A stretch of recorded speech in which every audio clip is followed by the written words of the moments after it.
if you start at the 127 page here, you'll see the schedule. It's also in Canvas. So we're here on the first day. And so all we did was the first chapter. By next class, you should do the first couple of quizzes, which are multiple choice. They should be done before the lecture. I find it's better for students to read the book and take a quiz before the lecture. It increases their understanding. And the asterisk means you won't lose any points for being late, not until February, because people might still be adding the course. But anyway, I recommend doing it then and start doing some projects. So I want to show you how the first few of these projects go. All right, and you'll find a place you can turn them in Canvas. So you should be reading the chapters in the book and taking these quizzes, and you should start doing hands-on projects.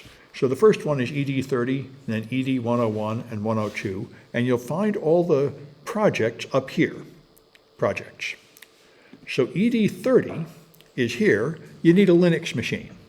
You might have a Linux machine, like from Kali or something, you can use that, although, but anyway, if you don't have a Linux machine, you'll need one, and you should set up a Linux virtual machine. You could also use a cloud machine on Azure or Google. If you have that, that's fine too.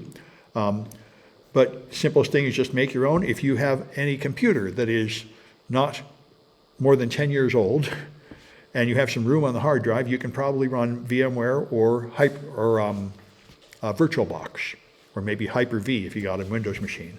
So, Kali or Debian is fine. Kali is in fact based on Debian these days. I would use Debian. Debian is the easiest, but I think for what we're doing in this course, it won't matter. We're only going to do very simple programs in this class. So once you have a hypervisor, like VMware, on your machine, there's a free version for Windows and Mac, then you can just download and import a Linux machine from a page, and I'm using Debian 11, which is the latest version. So you just get it here. It doesn't matter if you use Debian 10 or Debian 11. If you already have one from last semester, just keep using the same one, that's fine. And so there's Debian 10, and there's Debian 11 someplace on here too. You can just download this machine and run it. It's the easiest thing to do. It's already set up to go. And all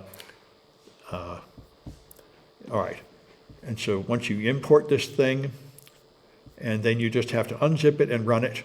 And so when you're done getting this machine working, username Debian and password of Debian, then you execute this command and to uname -a, and that'll get you a flag. This is the way they all work. There's a project number, and then there's a flag, which has a screen you capture with a green bar covering the flag. So get this screen image, save a screen image, and that's what you turn in Canvas. In Canvas, you upload the screen image showing this hidden part, this screen, and you put that in the text field. The flag is this, whatever that word is that's covered. That's how you show that you completed your project. And in Canvas, you'll find an assignment where you can just turn that in.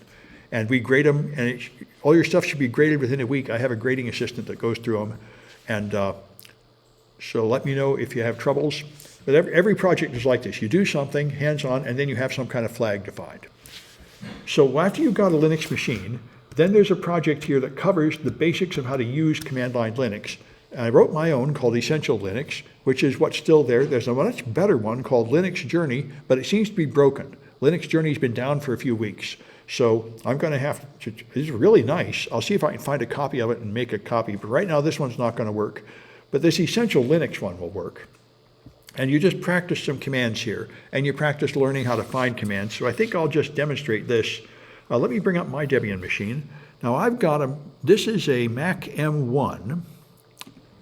So I have Debian on here, but it's actually Debian running on ARM. Yeah? On Windows, there's also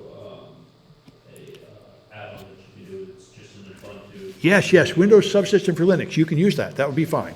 Use WSL. I had students do that last semester and it worked. Yes, WSL, that's right. If you have Windows 10 or modern version Windows, you can use Windows Subsystem for Linux. Feel free. Good. All right, so here's my Debian machine. I'm in the console here, I guess. All right, let me show you. Here's a fun fact. It is very, very annoying to use the console because copy and paste doesn't work very well, so I might as well mention this. When you get your Debian machine working, I would not work in this console. What I do is I run SSH. So let me see if it's running. I'll do netstat sudo netstat minus, oh, SS minus pant is the modern way. SS minus pant. And the password is Debian. All right, and SS, oh, I got an equal instead of a minus. Okay, sudo SS minus pant. This is socket state for TCP sockets, and it shows that I'm listening on port 22. Because by default, almost all Linux machines are listening on SSH, and all cloud machines are.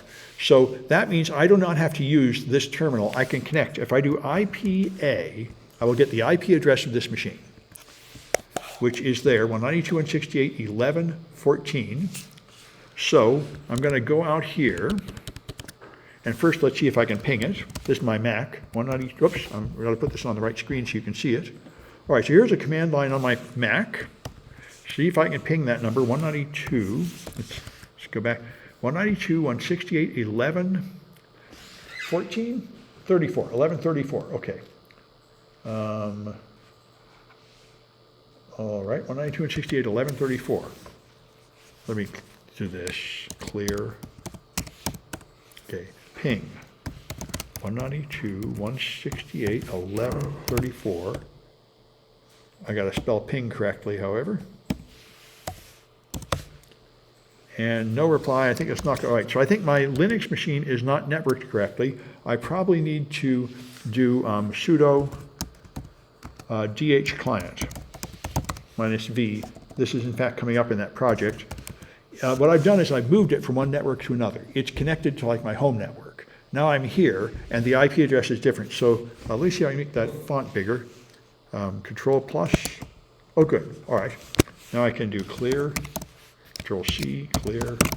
All right, so this is the command to get a new IP address. So if I do IPA, I'll see that my current IP address is this 192.168.11, and I'm pretty sure that's wrong because I don't think this room uses that addressing range. That's my home network. So I'm going to do sudo dh client.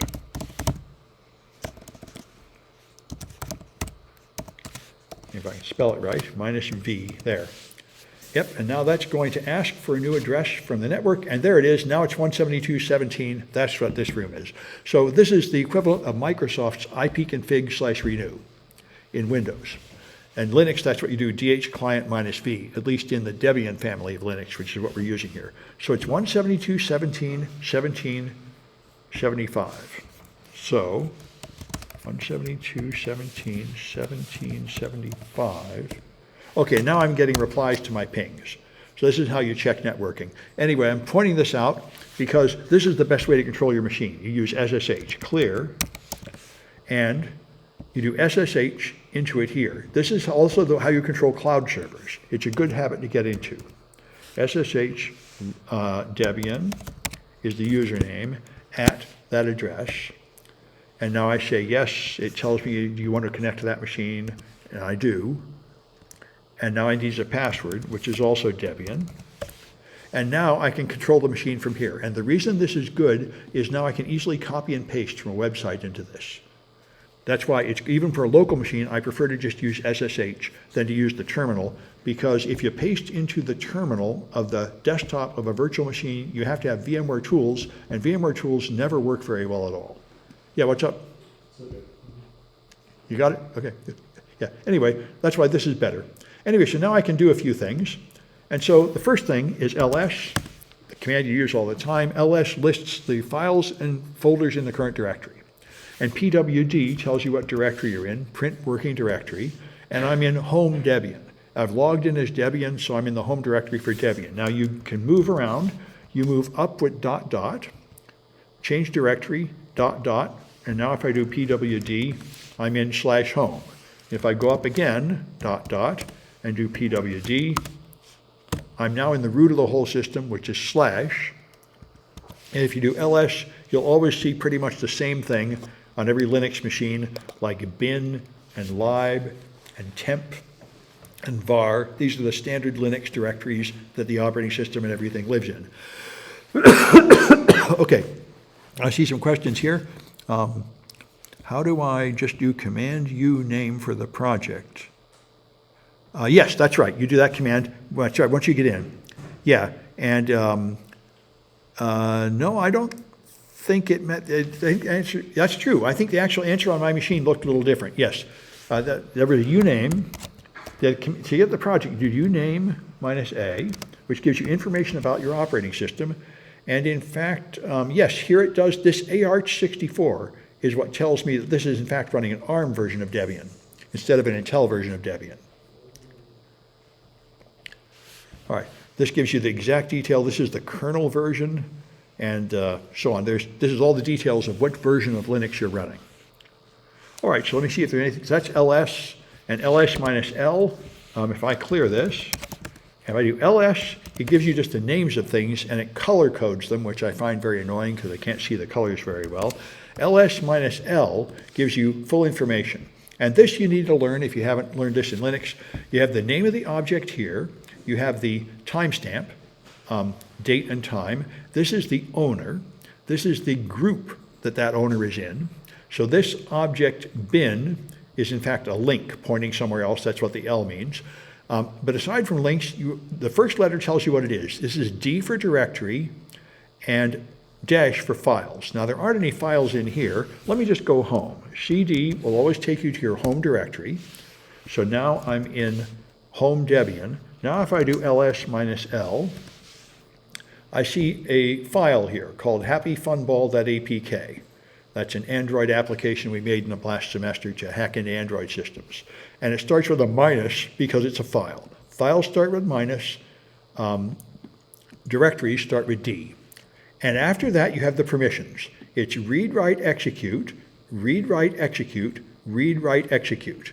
If you see a letter, you have that permission. If you see a minus, you don't have that permission.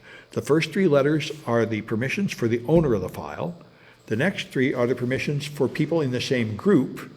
And the last is for all others. So everybody can read and execute this file, but only the owner can write to it.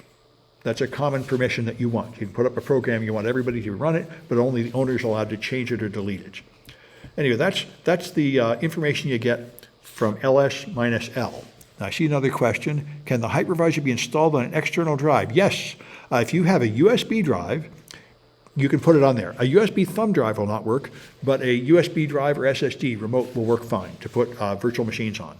And that's what some other students are using. All right.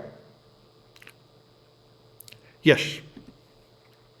Yeah, yes. So it is read, write, execute. So if you have RWX, this is whether you can read the file, this is whether you can write to the file, and this is whether you can execute the file. And if you see minus, you don't have that permission. Yep, good. Other people are answering that, I see. All right. So then you can get help. If you want to learn about how to use a command, one way to do it is give the name of the command and then dash dash help.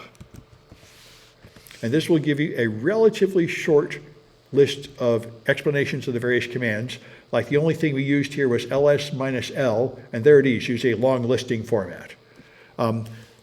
You can also use man pages, man ls. This is the official Linux manual, and this is long and complicated, and it's the absolute truth about the command. So when you are an expert and you really want to know exactly what it does, this is where you find the full story, but usually it's far more than you want. And of course, the fastest way to really find out how to do anything is forget all that and use Google. How do I use ls in Linux? You know, something like that. You'll find a basic tutorial out on the web. This is where you'll find the most readable, easy stuff is to just Google for help about how to do simple Linux things. All right. And so that's the man. All right, so if you want to edit files, you can use a text editor. Now, most people are used to using like Windows and Notepad or Word or something, and you can do that on Linux, but in this class we're going to use Linux in the command line environment only, which is what you typically do when you're a hacker. When you get a shell on the machine, you normally do not get a graphical shell. That turns out to be far too difficult and far too obvious and use up too much RAM, and it's just a drag. Almost nobody ever uses graphical shells in hacking. You use command line shells.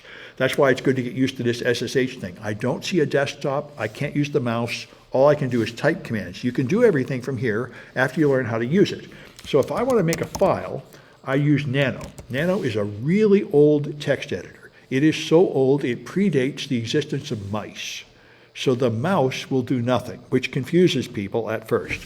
So if I nano foo to create a file named foo, they'll create a file, and this interface, I can type things here, And so I can type in hello and goodbye, press enter, I can put in stuff, and when I want to save it, I do commands, and the bottom tells you what commands are, like Control X will exit. The up arrow stands for control. So Control X will exit, and then save it, Y is for yes, and enter will accept the name, which is foo. So now I've created a file called foo, and right here it is. I've created it on January 18. It is 15 bytes long, and it has those permissions: read, write, but not execute for the owner, and read for everybody else. You can't execute it. It's not intended to be an executable program. It's just a text file. So that's how you create and modify a text file with Nano. And all right, you can change directories. You've already talked about that. You can make a directory with mkdir to make a subdirectory. And then you can copy files, as we talked about before. So another thing to learn is output redirection. So if I want to look inside my file, I could nano it to edit it, but you can also look inside it with cat. Cat will print the contents of a file. Stands for concatenate. You can combine two files, but you can also use it just to print the content of a file. So there it is, hello, goodbye. That's the content of the file. Now I can also do, say, an ls. All right, now I can take the output of a command like ls and I can put it in a file like this into foo. Let's call it foo2. All right, now if I do ls minus l, I'll just do the file starting with f, which is f star, to make it shorter. Now you see I have a foo and a foo2. Foo is 15 bytes, foo2 is 227 bytes. So if I cat foo, we did this before, I see the hello, goodbye. But if I cat foo2, I see the output of the ls command, which looks a little different when put in a file than it does when on the screen. It doesn't have the colors, and it's not horizontally going across the screen. So this is how you redirect data into a file. Now, if I wanted to add data to a file, I could do ls. If I use two greater than signs and put it in, say, foo, it will add it to the existing contents without clearing it first. A single greater than sign will empty the file and put in the new contents. Two greater than signs will add it. So now if I do cat foo, it has the hello, goodbye, and then the result of the ls. So this is useful because when you're a hacker, you're trying to get data, and output redirection is an easy way to move data into a file, or indeed to move it somewhere else, like into a network connection. So that's output redirection. And displaying and searching contents, we did cat. Now the other thing to go is grep. So let's remove these files. I'm going to remove foo with rm removes it, and remove foo2. Okay, now I'm going to nano foo again, make a new foo, and here I'm going to put Abel, Baker, cat, dog. Okay, so there's, I got those, and I spelled Abel wrong, but that's all right. Control X, Y, enter. Now I can do cat foo, and I'll see everything in that file. But I can do grep, general regular expression parser, and I can look for A in foo. And now it will print only lines that contain an A. And so if I grep B foo, it'll only be these two lines. This is extremely useful, extremely important. I use it all the time. One case where I use this constantly is to find security flaws in Android apps. I run an Android app, like it had a Safeway app, all kinds of apps I did this for. I make an account, I log in, then I want to see, did it store my password on the phone? Because it shouldn't do that. So I searched for it with grep. I grep my password for the whole phone. It'll find out if that password is present in any file. It turns out to be extremely powerful, grep. All right, and here's what shell scripting looks like. And this is why I want to do, I'm going to copy and paste this content and put it in a file called count. So let's nano count. And because I'm using a shell, I can just copy and paste stuff into there. So this is the shebang line. This tells it what language my script is in. It's written in bash, which is the standard command line for Linux. Everything you do is typically in the bash shell. And now it's going to do a loop for I in 1, 2, 3, do, echo I, done. This is what a for loop looks like in bash shell scripting. And so this is just print 1, 2, and 3 on the screen. So let's do Control X, Y, enter. And now to execute a file, you just put in the name of the file, but you have to say what directory it's in. So that is /. Dot is the current directory. Dot is the parent directory. So / count should run that file, but it doesn't because permission is denied. Now remember we talked about permissions. If you do ls -l, file starting with C, here's my count file. Now what's wrong with the permissions? I have read write, but I don't have execute permission. You can't run anything unless you have execute permission. So I have to give myself execute permission. That's how you change these permissions. You do it with chmod, and I could do it with plus execute to give me execute permission, count. Now, if I do ls -l, now I have read write x, and so does everybody else. That put in those 3 x's. Now I can run that file. That changed it from a data file to an executable file. That's all. So that's, all right. That's what execute permissions do. And that's read, write, execute here, and so on. And then there's networking. I talked about this. ifconfig will show you your address. Also the more modern, ifconfig is the old-fashioned command to do this. And it's sometimes, I think you might need to use sudo to do it on Debian. Let's see. Debian. Yeah, you have to use sudo to do ifconfig on Debian, but the command that you're supposed to use, that's actually an obsolete command. We're supposed to all quit using it. We're supposed to use IPA instead. This is the more modern command that does it. Pretty much the same thing. It shows you your IP addresses and other things about your network adapter, like their MAC addresses. All right, we already saw ping. Ping just sends packets to a server so you can see if it's up. And DH client is how you get a new IP address. And we already talked about making directories and such. So now there are just a few things you do to find flags based on that information. So that's this project. And again, you'll make a screenshot and find the answer and turn it in inside Canvas. So we're already at 8, so I think that's all I'm going to do today. That's enough. You should start doing projects. And of course, if any of this stuff is too easy for you, go ahead and skip ahead. And also, if you prefer not to use Canvas, but to treat this like a CTF, I always have a few students that like to do that. Way at the bottom, there's a CTF score where you can actually submit it directly in there. But most students are better off using Canvas. So, because that way my grader and I get to see what you're doing and help. But I have a few students who are used to capture the flag contests, and you can treat this as a capture the flag contest if you like. It doesn't have an automated scoring engine, and get your points that way. So that's it. I'm going to stop this recording. How do you make it executable? You make it executable with chmod. So let me go back clear. To make it, let me change it back. Chmod, to make it not executable, it's -x count. Now if I do ls -l count, now it is not executable. And to make it executable, it's chmod +x. There's also a numerical way to do it, but you know, this works.